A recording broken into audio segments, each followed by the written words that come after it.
Yesterday आपण घसरगुंडीचा example घेतलेला that if you are sliding down हम एनर्जी नहीं करते हैं, हम खाली बैठ जाते हैं, अपने आप नेचुरली ग्रेविटी की वजह से हम नीचे आ जाते हैं। अब वही उल्टा करें, ठीक है, कि हमें नीचे से ऊपर जाना है, ठीक है। अब जब नीचे से ऊपर जाना है तो हम खाली नीचे खड़े रहेंगे तो ऊपर जाते हैं क्या? नहीं। You require energy for going up. You put efforts for us to move there. This kind of transport is called as active transport, where movement of molecules is from lower concentration to higher concentration. When we talk about active transport,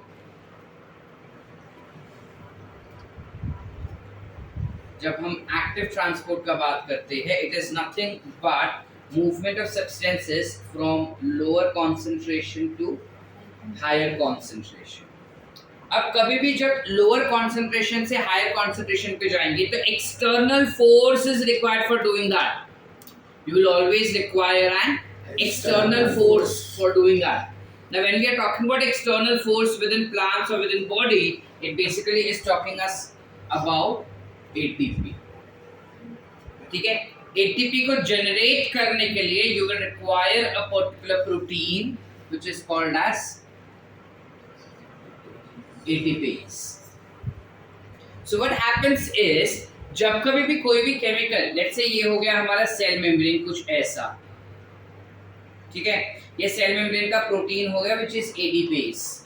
but I want my 3 sodium ions, if I want 3 sodium ions to move inside and I want 2 potassium ions to move outside, without ATP this will never occur, which is nothing but what we are talking about is sodium potassium pump। जो sodium potassium pump as an example हम पढ़े थे in cell the unit of life, उसी को अगर हम थोड़ा और डिटेल में देखें बेटा, तो उसके मूवमेंट के समय पे हमेशा एक एटीपी एक्सपेंस होता है, ठीक है। यानी बाहर से जब सोडियम अंदर आएगा, अंदर से जब पोटेशियम बाहर जाएगा, बिना एटीपी का ये काम नहीं होने वाला। And how exactly is that ATP functioning? That ATP gets broken down to ADP. ATP gets broken down to ADP. Well, जब ये ब्रेकडाउन होगा तब ये पर्टिकुलर प्रोटीन मॉलिक्यूल जो है वो ऑटोमेटिकली फ्लिप हो जाता है। सो अंदर का सोडियम, अंदर का पोटेशियम बाहर जाएगा, बाहर का सोडियम अंदर आ जाता है और छूट जाएगा, छूट के वापस वो फ्लैप हो जाता है। Again ATP binds to it, so immediately sodium ions will bind and नीचे potassium will bind. ATP gets broken down to ADP. ADP breakdown हो तो उल्टा हो जाता है, उल्टा हो जाते ही things will be released. तो अंदर सोडियम छूट गया, बाहर पोटेशियम छूट गया। ADP है तो वापस से फ्लिप फ्लॉप, मतलब वापस से वो ऊपर आ जाता है। Are we getting how exactly it functions? Yes or no? Yes. Everyone? Yes. Okay ना है? Yes. So this is how exactly ATP is utilized for sodium potassium pump, ठीक है। जिसको नहीं समझा इट्स ओके, अभी के लिए इतना डिटेल में अपने को समझने का जरूरत नहीं है।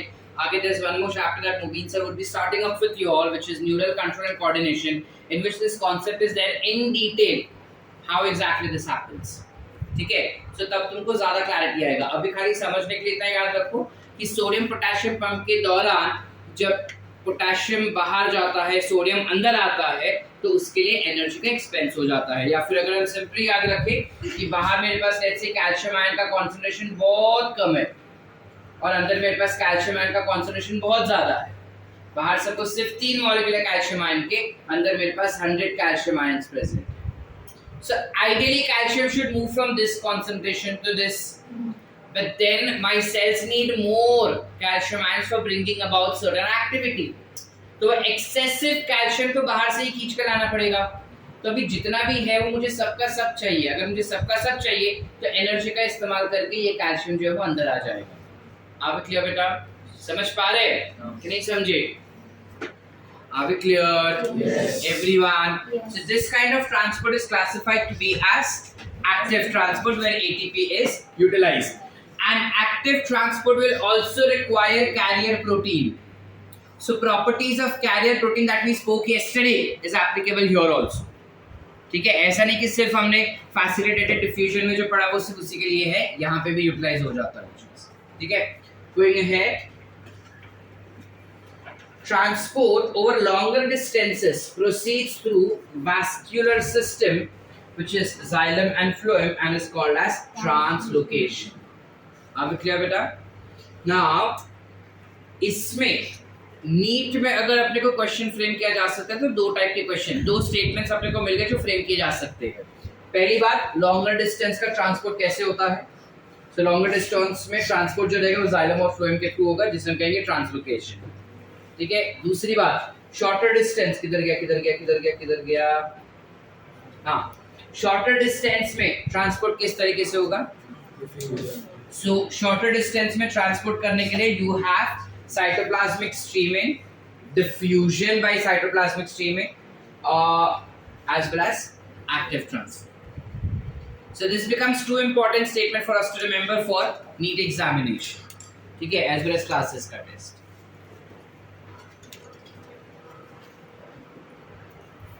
An important aspect that needs to be considered is the direction of transport.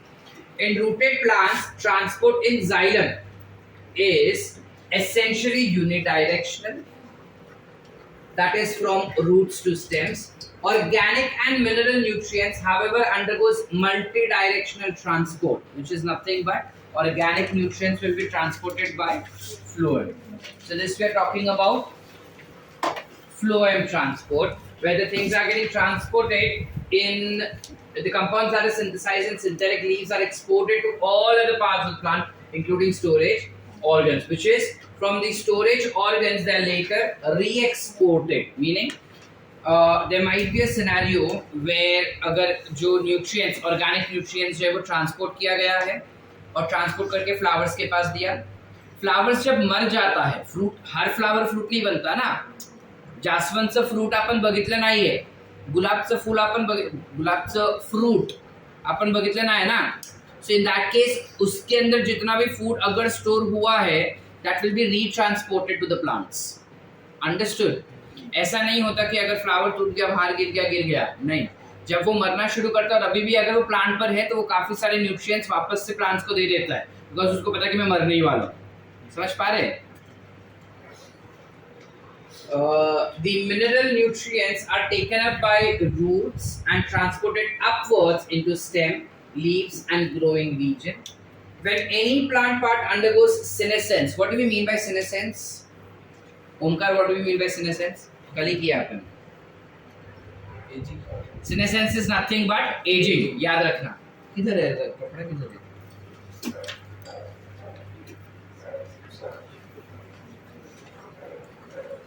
Senescence is nothing but aging. तो क्या बता रहा है कि जब कभी भी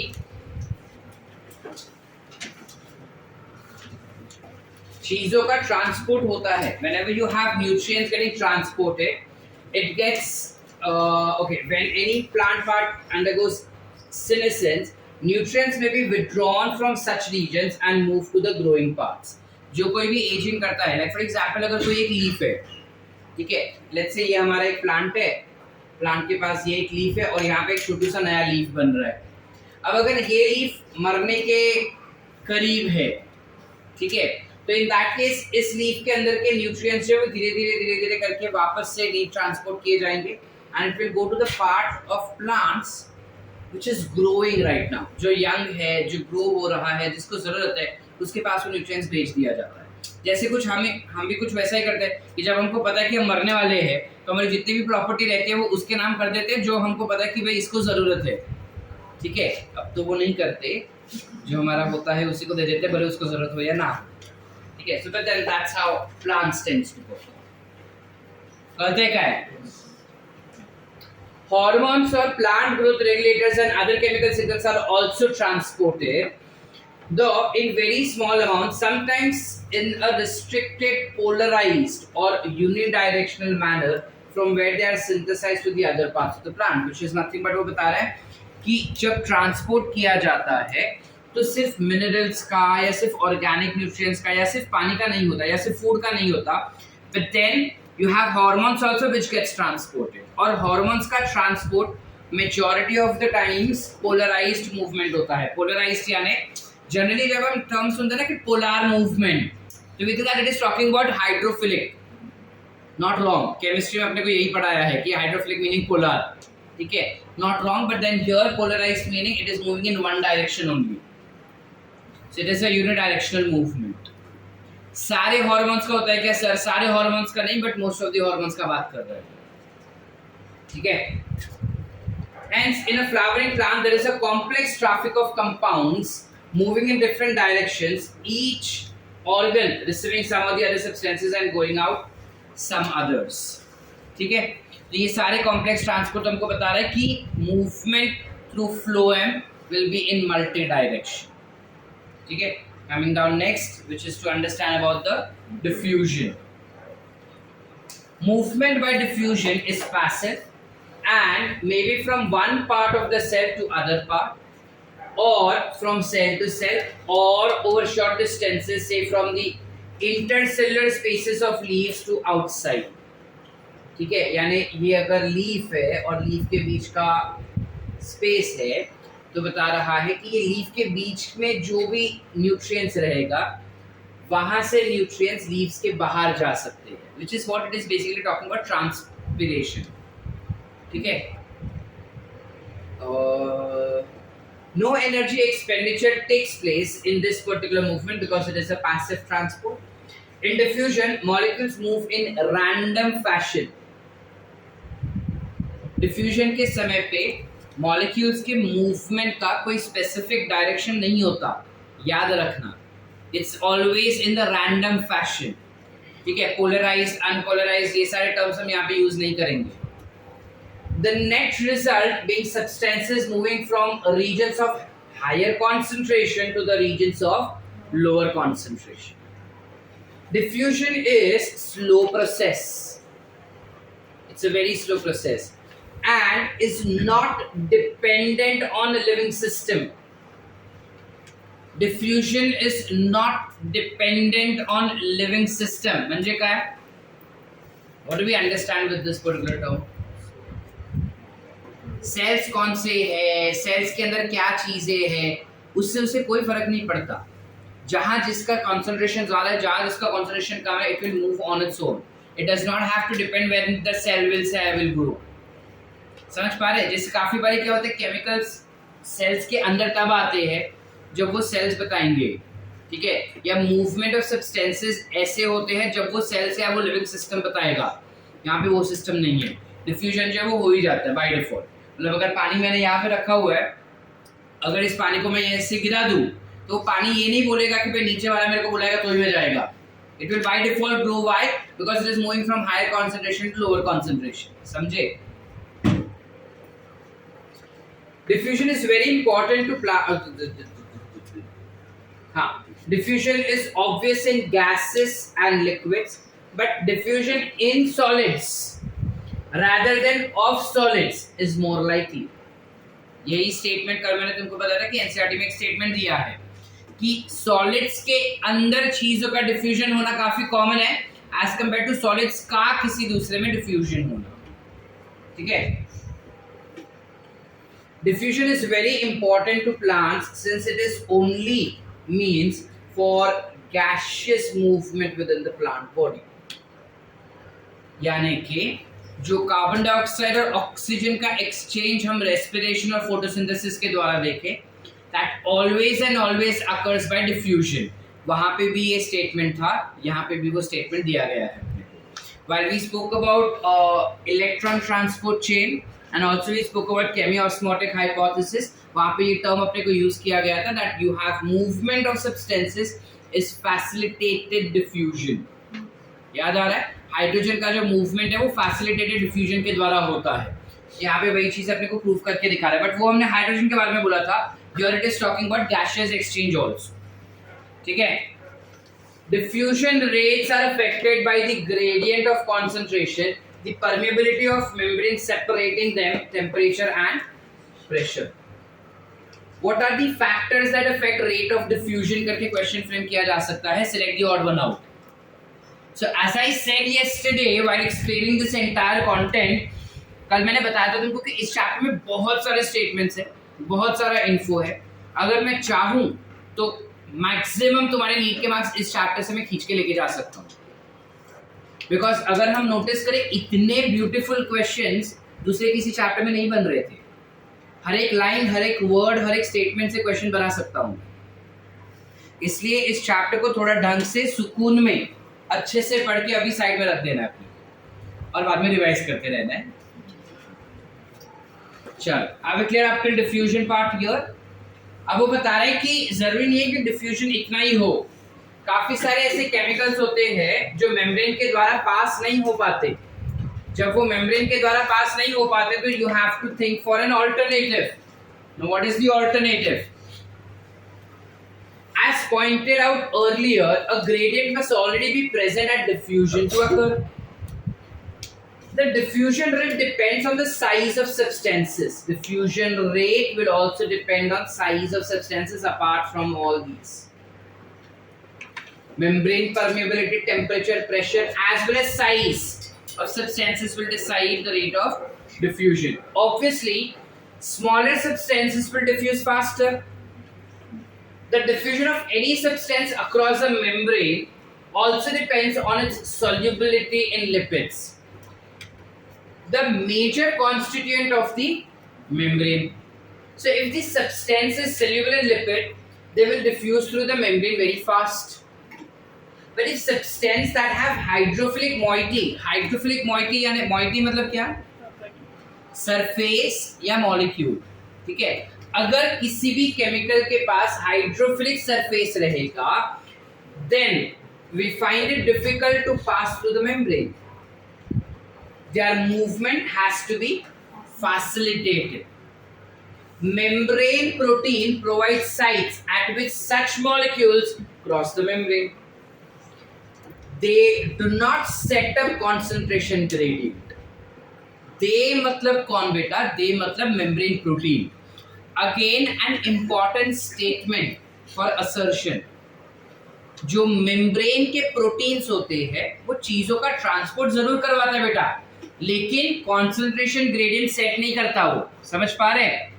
अगर किसी चीज को मंदार हायर कॉन्सेंट्रेशन से लोअर कॉन्सेंट्रेशन में ट्रांसपोर्ट करवाना है तो वो हाई कॉन्सेंट्रेशन बनवाना, लो कॉन्सेंट्रेशन बनवाना, ये मेम्ब्रेन का प्रोटीन यानी कैरियर प्रोटीन नहीं देखता।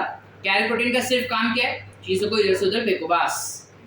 Is it setting up a gradient? No, it does not set up the gradient.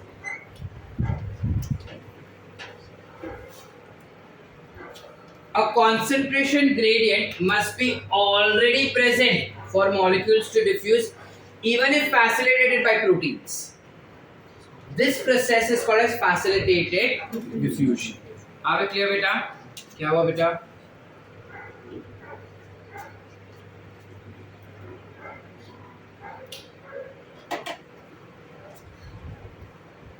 In facilitated diffusion, special proteins help move substances across membrane without expenditure of energy. Facilitated diffusion cannot cause net transport of molecules from lower concentration to higher concentration. Obvious है, diffusion बोला है तो diffusion कभी low concentration से high concentration तो होगा ही नहीं, and thus it is making a statement that even if it is a facilitated transport or facilitated diffusion, not transport, if it is facilitated diffusion, it will never take place from lower concentration to higher concentration. This will always require input of energy.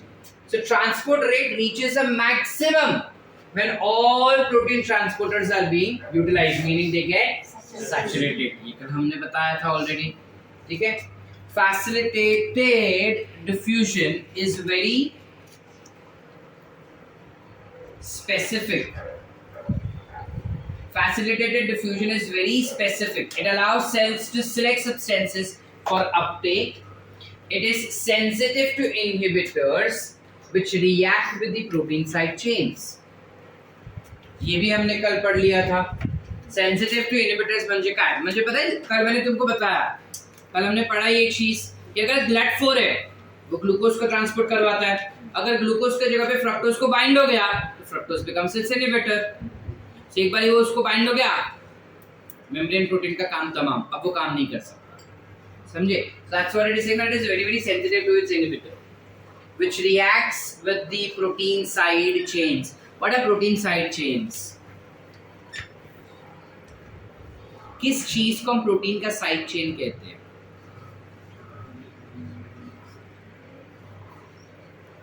Yes doctor Daksha.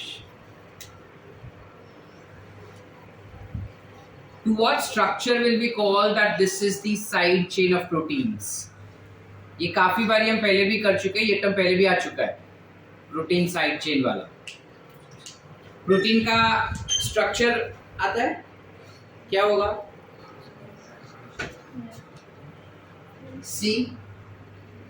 COOH H NH2 R, जिसका OH निकल जाएगा it will bind to NH, COOH H R. Yes or no? This R becomes the side chain. तो main chain क्या हुआ sir? ये, this is the main chain. This becomes the side chain. करते हैं. Good morning. Good morning. क्या रे, जाग रहे क्या?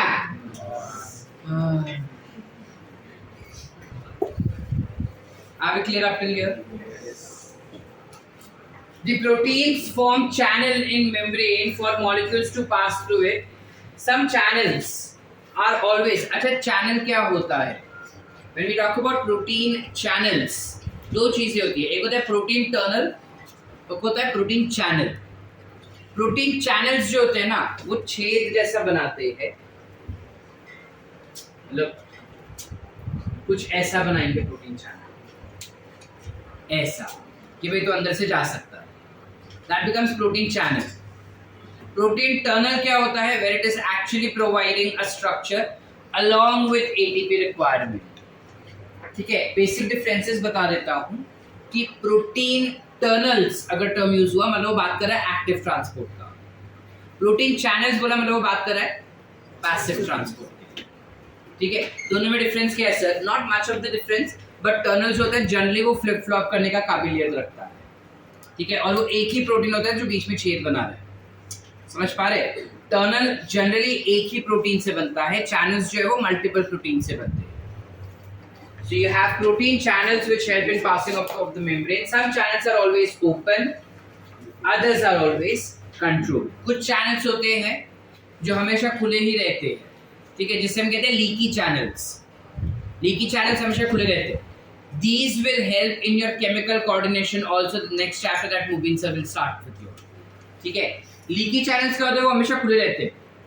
ठीक है, जैसे potassium leaky channels, potassium निकलते ही जाता है.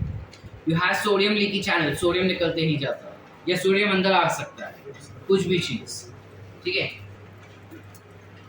फिर सोडियम पोटेशियम पंप का क्या काम सर? है ना, वही था ना क्वेश्चन. ये राज हम दूसरे चैप्टर में ही खोलेंगे. Some are large, allowing variety of molecules to cross. The porins are protein that form large pores in the outer membrane of plastids, mitochondria and some bacteria, allowing molecules up to size of small proteins to pass through them.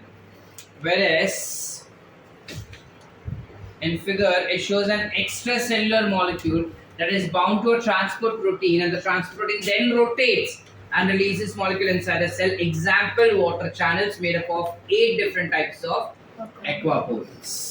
ठीक है, so this is talking about what? So this is talking about this diagram. ये जो diagram है उसका बात कर रहा है कि यहाँ पे जो प्रोटीन होता है ये एक जगह से वाटर को बाइंड किया है और फिर वो टर्न हो जाता है ताकि वाटर को अंदर की तरफ छोड़ सके. This diagram is of aquaporin. अगर अपने को नीट में आए that what is this diagram, और इसमें अगर लेबल किया ये A, ये B, ये C, तो what is A? A is aquaporin. ठीक है,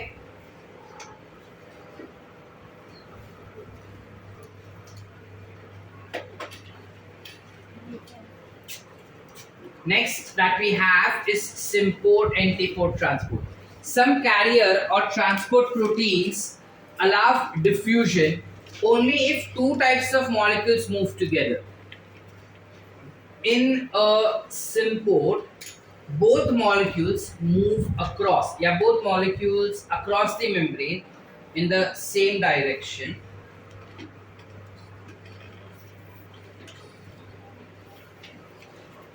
Okay, sorry.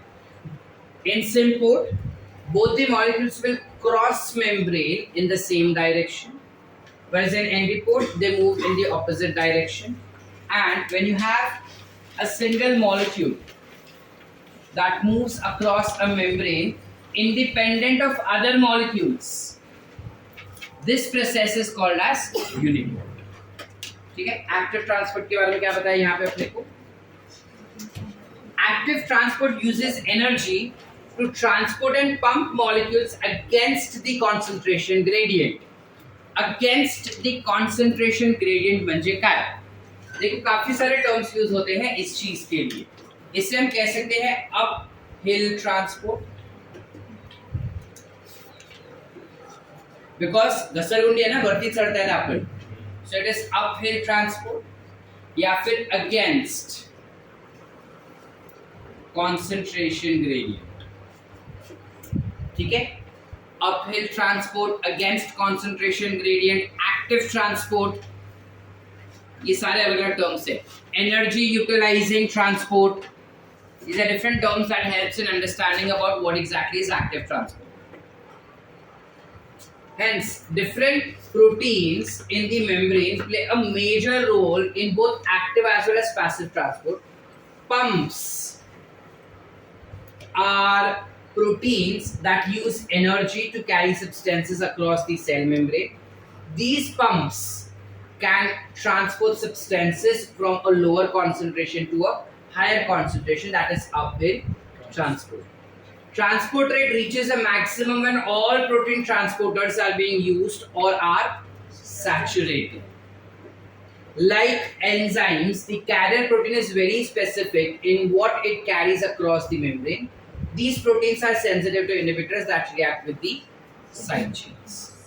Pretty much same जो अपने facilitated में पढ़ा, खाली इतना ही डिफरेंस है एक्टिव के लिए कि यहाँ पे जो ट्रांसपोर्ट करता है उस प्रोटीन को हम प्रोटीन पंप कहते हैं, और उनके ट्रांसपोर्ट के लिए एटीपी चाहिए, which is movement from lower concentration to higher concentration. That's it, बाकी सब कुछ सेम है.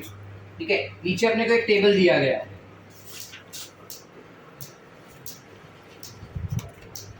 Now, if you read this particular table, this is one of the very important table. कल का जो अपना क्लासेस के seniors, that is fighter batch का जो टेस्ट हुआ था, उस टेस्ट में इसी पे क्वेश्चन फ्रेम किया गया था.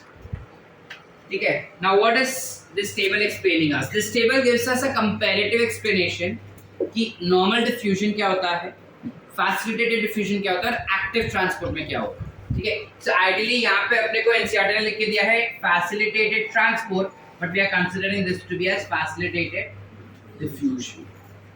ठीक है.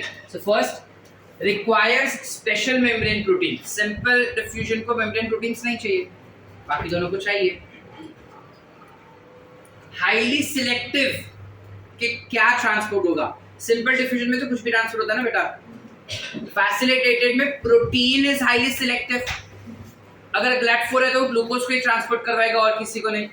That is yes, and same goes with active transport. Transport सैचुरेट्स, यानी ट्रांसपोर्टेशन जो है वो सैचुरेशन पॉइंट पे पहुंचता है. सिंपल डिफ्यूजन में तो कोई सैचुरेशन पॉइंट होगा नहीं, बिकॉज मेम्ब्रेन प्रोटीन काम नहीं कर रहा है. इन दोनों में मेम्ब्रेन प्रोटीन है, so their binding sites will definitely get saturated. Uphill transport, uphill transport म्हणजे काय? लोअर कॉन्सेंट्रेशन टू हायर, जिस एक्टिव ट्रांसपोर्ट. ये दोनों में तो होगा ही नहीं, उसमें हो रहा है. Requires ATP. अब जब अपहिल हो ही नहीं रहा तो इन दोनों को क्यों एटीपी चाहिए होगा? उसको चाहिए. That's what this is trying to explain us. Are we clear up till here? Yes और no? Yes.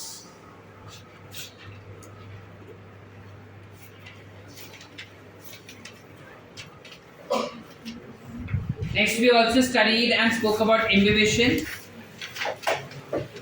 Imbibition is a special type of diffusion when water is absorbed by solids, colloids, causing them to increase its volume. This is called as imbibition.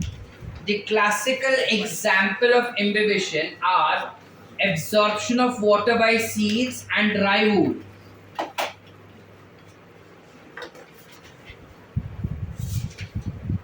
Absorption of water by seeds and dry wood becomes the example of imbibition.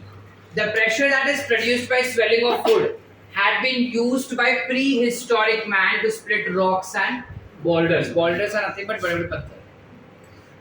If it were not for pressure due to imbibition, seedlings would not have been able to emerge out of the soil into open. They probably would not have been able to establish only. मतलब वो क्या बता रहे हैं कि imbibition जो होता है वो इतना ज़्यादा प्रेशर क्रिएट करता है कि जो सीड्स होते हैं वो सॉइल्स के अंदर से फूट के बाहर आ सकते हैं. तुम कितना भी अंदर सीड्स डालो वो बाहर पान फूटता है ना पहला तो बाहर ये तो बाय डिफॉल्ट सीड्स जो बाहर आ ही जाते हैं.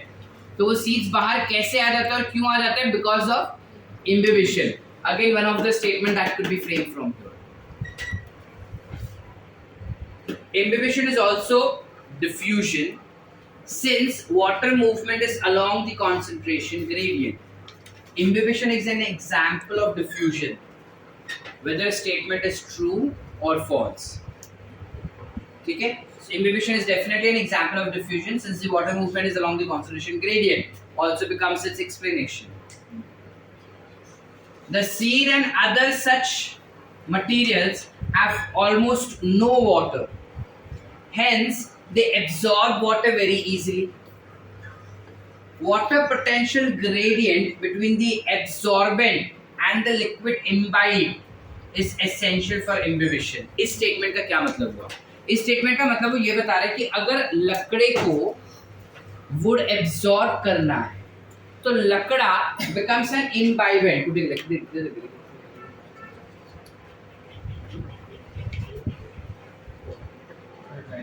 Absorbent. लकड़ा becomes absorbent, जो चीजें absorb कर रहा है, और जो liquid वो absorb करना चाहता है, which is water. इन दोनों के बीच में affinity होना बहुत ही ज़्यादा जरूरी है बेटा. अगर उन दोनों के बीच में affinity ही नहीं है, तो by default imbibition होने का scope ही नहीं है. Like if I have mercury and I have a wood and I want that wood to absorb mercury. Practically that will not take place because both of them belong to completely different aspects. उनके बीच में कोई affinity नहीं होगा, तो imbibition नहीं होता वहाँ. In addition, for any substance to imbibe any liquid, affinity between adsorbent एकदम से हालात बदल गए, जज्बात बदल गया. Affinity between adsorbent and liquid is also a prerequisite. Are we clear up till here बेटा? Any doubts so far? कल जितना पढ़ा था वो सब आज रीड कर लिया हम NCERT से, line to line, word to word, what are important, what is not. I hope the concept is clear so far. Everyone?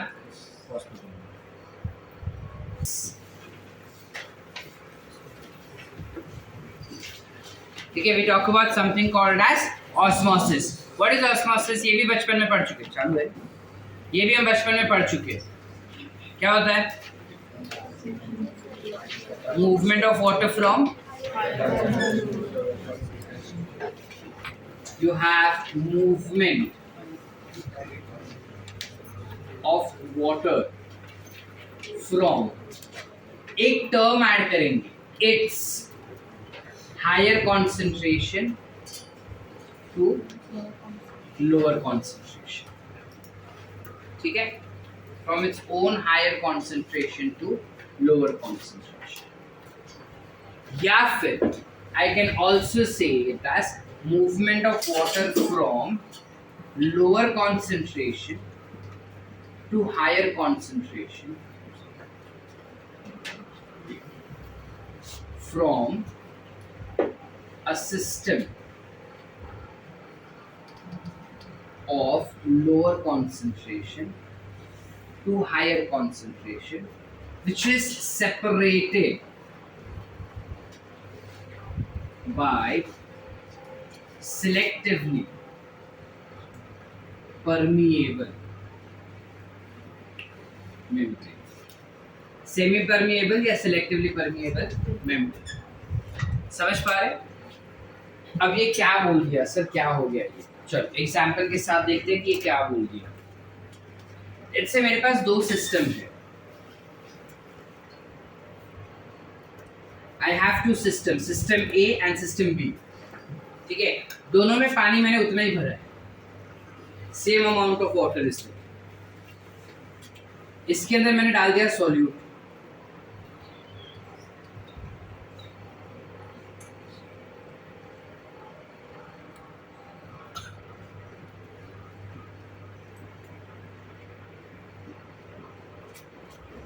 ये दो सिस्टम हो गया।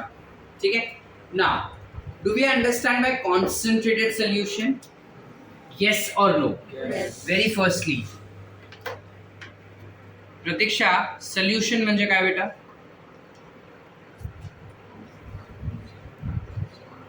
What do you understand by solution? सारा, what do we understand by term solution? सब सारा बन रहे? हाँ हर्ष, बोल बोल बोल रही है। Solute plus solvent becomes solution. Technical terms. गौरव, क्या होता है solute और solvent? ये को डायरेक्ट बंद किया तुमने। हाँ गौरव, solute और solvent मिला के solution बनता है। एग्जाम्पल दे सकता है मेरे को? प्रसन्न?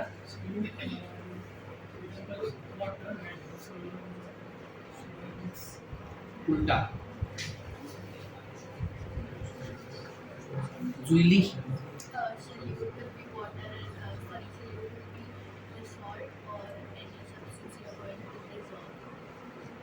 मैंने एक ग्लास लिया, उस ग्लास में मैंने पानी डाला, पानी के अंदर मैंने शुगर डाल दिया। ठीक है, वो ग्लास एक सिस्टम हो गया। ठीक है, उसके अंदर पानी डाला, वो पानी सॉल्वेंट हो गया। उसके अंदर शक्कर डाला, बस शक्कर सॉल्यूट हो गया। अब ये सॉल्यूट और सॉल्वेंट को मैंने मिक्स कर दिया, this becomes a solution, this becomes a solution. Are we clear up till here? अब अगर मैंने सॉल्यूशन के अंदर सॉल्यूट ज्यादा डाल दिया तो उस टाइप के सॉल्यूशन को हम क्या कहेंगे? Concentrated solution. अगर मैंने सॉल्वेंट ज्यादा डाल दिया तो मैं क्या कहूंगा? Dilute solution. करेक्ट। सिद्धांत, in given systems A and B, can you explain me which one is dilute and which is concentrated? A will be dilute and B will be concentrated. जिस बंदे ने तेरे को आंसर प्रॉम्प्ट किया वो खुद भी गलत है बेटा। हमें A is concentrated and B is dilute. Correct? This one is concentrated, meaning this has higher concentration. This is dilute, meaning this has lower concentration. Movement of water. अब पहली बात तो ये जो difference of concentration होता है ना बेटा, इस difference के वजह से इस particular membrane पे जो इन systems को separate कर रहा है ना, उस पे बहुत ज़्यादा pressure आ जाता है। समझ पा रहे? Like for example, suppose ये मेरे दो बच्चे हैं, इसको मैंने 10 चॉकलेट दिया, इसको मैंने 50 चॉकलेट दिया, मैंने अनइक्वल डिस्ट्रीब्यूशन किया ना, तो ये रोने बैठेगी ना, मेरे को गाय को 40 कम दिया करके, तो there is a pressure on me, because रोएगी मेरे पास ना, उसके पास जाके थोड़ी रोएगी, वो जाके मेरे पास आके रोएगी। लाइकवाइज जब दो सिस्टम्स में डिफरेंस होता है ना कॉन्सेंट्रेशन का, तो इस मेम्ब्रेन पे बहुत ज़्यादा प्रेशर आता है। तो ये मेम्ब्रेन क्या बोलते हैं कि जा चल उसको दे, जिसके पास ज्यादा है उसको बोलेगा दूसरे वाले को दे दे थोड़ा। ये जब आके मेरे पास बहुत रोई ना कि मेरे को 10 चॉकलेट दिया, मेरे को 10 चॉकलेट दिया, मेरे को 10 चॉकलेट दिया, उसको 50 दिया, उसको 50 दिया, उसको 50 दिया, तो फ्रस्ट्रेट होकर मैं क्या बोलेगा, ये कान खाना बंद करे ऐसा, कि उसको जाके दे, उसको इक्वल इक्वल डिस्ट्रीब्यूट करते हैं, 20 उसको दे दे, 30 हो गया, मेरा काम खत्म। समझ पा रहे? बस ये मेम्ब्रेन कुछ वही करना चाहता है, क्योंकि उस पर बहुत ज्यादा प्रेशर है ना, तो जिसके पास पानी ज्यादा है वो बोलते हैं कि कम वाले को दे दे भाई थोड़ा, वो भी शांत हो जाएगा, ताकि दोनों का कंसंट्रेशन सेम हो जाए। समझ पा रहे?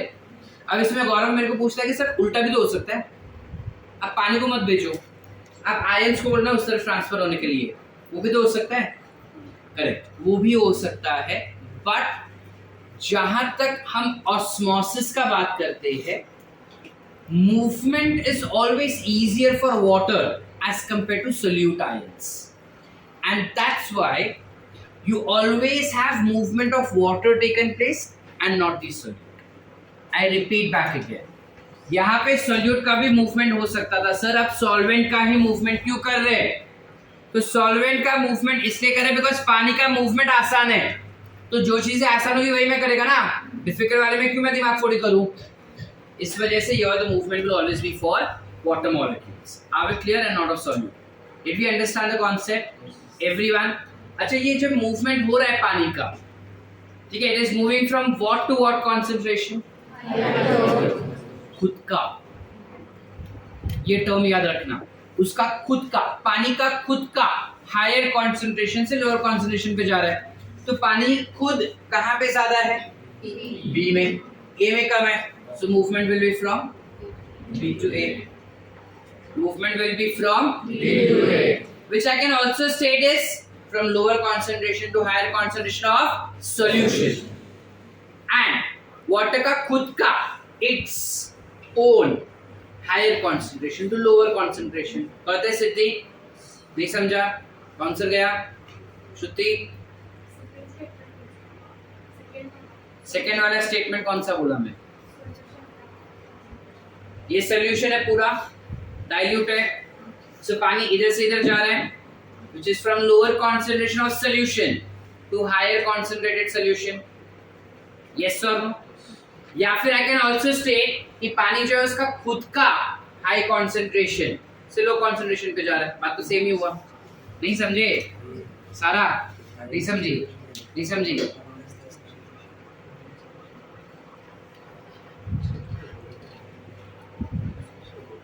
पीछे पीछे श्रद्धा के पीछे, पक्का? नक्की? Everyone clear? बॉयज चले आगे ना। जब ये मूवमेंट हुआ, do you think energy expenditure हुआ रहेगा यहाँ पे? व्हाई?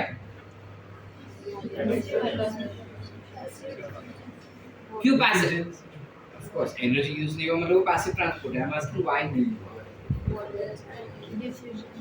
अल्टीमेटली डिफ्यूजन ही हुआ ना, पानी खुद के तो हाई कॉन्सेंट्रेशन से लो कॉन्सेंट्रेशन पे ही जा रहा है ना, तो हुआ तो डिफ्यूजन ही, तो सर ऑस्मोसिस क्यों बोला? क्योंकि सॉल्यूशन फॉर्म में हम बात कर रहे हैं। मैंने क्या बोला था कल? हम सेम चीज पढ़ने वाले, रिश्ता वही है, सोच नहीं बता रहे।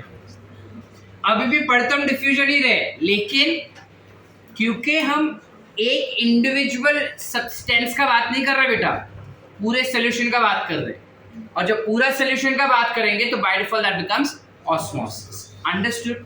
मतलब कि श्रद्धा, अगर मैं बोलता कि ये दो सिस्टम है जिसमें ए है बी है, इसमें पानी ज्यादा है इसमें पानी कम है, मैं सिर्फ पानी का बात किया, सिर्फ पानी बोला मैं, तो पानी जो है वो ए से बी तक गया, कलम यही पढ़े, हमने इसको बोला डिफ्यूजन।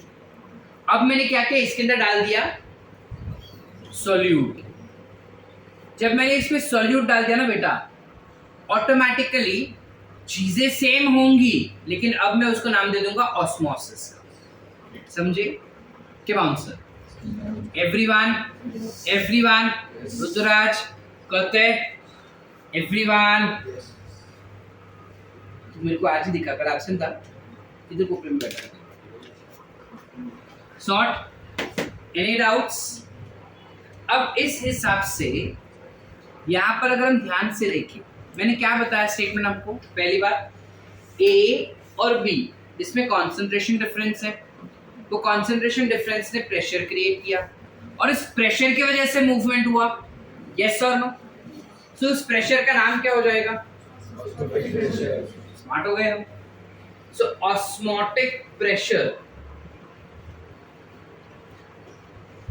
results into osmosis। कल हमने क्या पढ़ा था? डिफ्यूजन के वजह से एक प्रेशर जनरेट हुआ था जिससे हम कह रहे थे डिफ्यूजन प्रेशर। इसमें क्या हुआ, ऑस्मोटिक प्रेशर की वजह से ऑस्मोसिस हो रहा है। डिफरेंस क्या है कल का और आज का बेटा? कल हमने बोला कि क्योंकि प्रोसेस हुआ इसलिए प्रेशर बना, आज हम बोल रहे प्रेशर बना इसलिए प्रोसेस हुआ। रिश्ता वही, सोच नहीं। ठीक है, ये पूरे चैप्टर में यही है एक ही चीज बट गोल घुमा घुमा के बोल रहा है, सेम चीज। ठीक है, अलग अलग एस्पेक्ट पे पढ़ रहे हैं। ध्यान क्लियर है बेटा? अच्छा, इस चीज को ना हमने एग्जाम्पल वाइज सेल वाले चैप्टर में पढ़ा था। Will do that same example back again. Let's say ये मेरा एक सिस्टम है जिसके अंदर मैंने मेरा आरबीसी रख दिया। ठीक है, I've kept my RBC in this। चलो, क्योंकि ये प्लांट्स का बात कर रहे हैं फिलहाल, तो प्लांट से लेते हैं। टेक अ प्लांट सेल को भी। प्लांट सेल के अंदर कुछ कॉन्सेंट्रेशन है जो मैं दिखा रहा हूं। व्हाइट में वो पानी, ब्लैक डॉट जो है वो सॉल्यूट। लास्ट पेज पे दिख रहा है, ये हो गया सॉल्यूट और बाहर ये हो गया सॉल्यूट। ठीक है, अब मुझे ये बताओ कि पानी सेल के अंदर आना चाहिए सेल के बाहर? सेल के अंदर आएगा सेल के बाहर? अथर्व, पानी सेल के अंदर आना चाहिए या सेल के बाहर?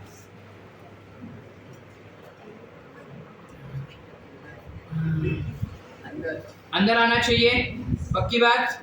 क्या बोलते हैं, अंदर आना चाहिए बाहर? रिद्धि, सेल के अंदर आना चाहिए या बाहर? अथर्व बराबर बोला या झूठ बोल रहा है? बराबर बोल रहा है। मेरे को कहाँ आता है सर? वो बोला वही सही। What will enter inside? Why? Because बाहर पानी का कॉन्सेंट्रेशन ज्यादा है, अंदर पानी का कॉन्सेंट्रेशन कम है। जब पानी सेल्स के अंदर आएगा, इस प्रोसेस को हम कहते हैं endosmosis. We call it as endosmosis. अब पानी अंदर जा रहा है, अब पानी अंदर गया तो वो पानी जो है वो सेल्स के ऊपर प्रेशर डेवलप करेगा, है ना? जैसे अगर एक बलून हुआ, वो बलून के अंदर तुम पानी डाल दो, अभी होली गया ना, तो हम वो किए ही थे ना, थैली पहले बलून बनाते थे, अब तो थैली बनता है प्लास्टिक का। कितना होली, अरे मेरे को छोटी इंसान है। जनरली जो अच्छा होली खेलना जानते हैं, हम थैली में पानी भरते तो थैली मेरा पिचका हुआ होता है, because there is nothing inside। जैसे मैं पानी भरते वो थैली कड़क हो जाता है ना एकदम। Why? Because that water is applying pressure on the walls। Yes or no? Yes। This is called as turgor pressure. क्या मिलता है? टर्गर प्रेशर क्या होगा? पानी ऑन वॉल्स। उससे थैली फट जाता है क्या? टिक जाता है ना। एक्सेसिव भरा तो शायद फटेगा, बाकी फटता है क्या? टिक जाता है। क्यों पता है? Wall pressure. ये हम स्कूल में पढ़े थे इसलिए आता है ना? नहीं, use your logic. Correct, you have something called as wall pressure that is applied, which is true, which is wall on water. बचपन में पता है कॉन्सेप्ट पढ़ा था हमने, जहाँ पे हमको पढ़ाया गया था कि अगर मैं इस बुक को ऐसे हाथ में पकड़ रहा हूँ तो I have equal and opposite force which is applied, that's why it remains like this। ये कॉन्सेप्ट बचपन में पढ़े थे। ही बुक अशी मी धरून उभा आहे कारण का हे बुक काहीतरी प्रेशर माझा हातावर टाकतोय, माझा हात काहीतरी प्रेशर बुकवर टाकतोय म्हणून स्टेबल आहे। जर मी माझा हाताचं प्रेशर कमी केला तर हा बुक खाली पडणार, जर हाताचं प्रेशर मी वाढवलं तर हा बुक वरती जाणार। ये बेसिक्स पढ़े हम, बस सेम लॉजिक यहाँ पे हो रहा है। वो सेल जो है, वो थैली जो है वो फटता नहीं है। क्यों नहीं फटता है? बिकॉज पानी का प्रेशर और वो थैली के वॉल्स का प्रेशर सेम हो जाता है। जब पानी का प्रेशर बहुत बढ़ जाता है ना, तो वो थैली फट जाता है। Any doubts? कहते हैं लॉजिक क्लियर? यहाँ पे हम वही चीज देख रहे हैं। अंदर आ गया, पानी ने प्रेशर डाल दिया, प्रेशर डाल दिया तो वो पूरा कड़क हो जाएगा ना। सेल जो है वो कड़क हो जाएगा। सेल कड़क होना इंग्लिश में क्या कहते हैं? हार्ड नहीं बोलेंगे, टर्जिड। Cell becomes turgid. दूसरा टर्म जो इसके लिए यूटिलाइज करते हैं हम, वो क्या है?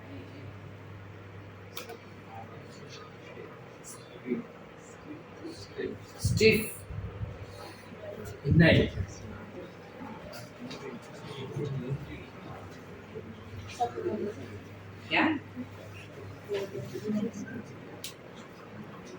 ये टर्म याद आ जाएगा. We have a term called as plasmolyzed, deplasmolyzed. सुने हैं कभी? याद आएगा धीरे धीरे. दूसरा एग्जाम्पल के साथ शायद याद आ जाए. लेट्स से मेरे पास एक और सेल है. I have another cell.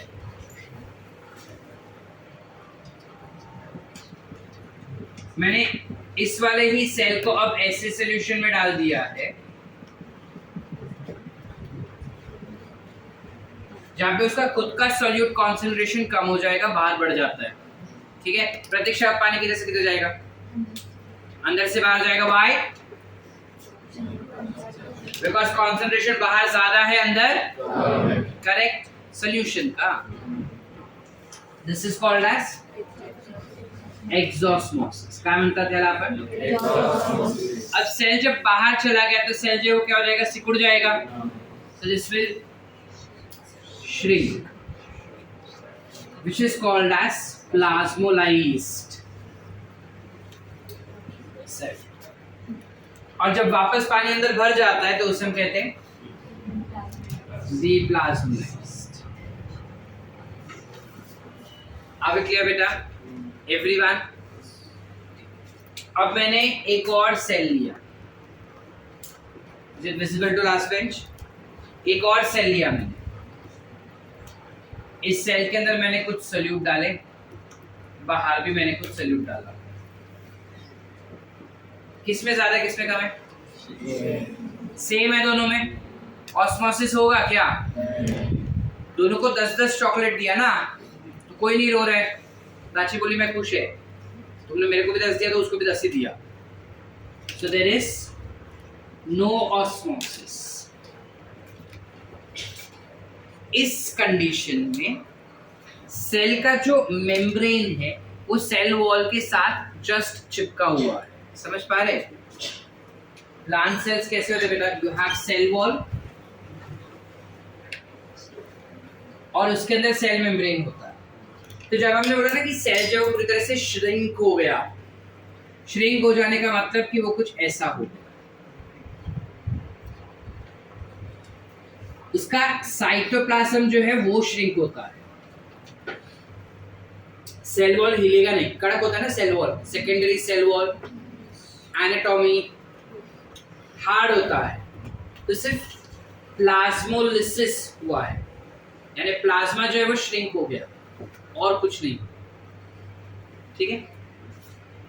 This becomes plasmolysed cell, shrunken cell. जब मैं बात करता हूं टर्जिड का तो उसमें क्या हो जाता है कि if this, can I erase this?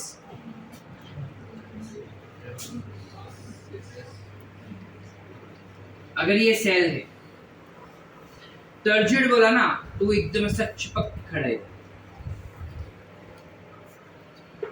It will not change.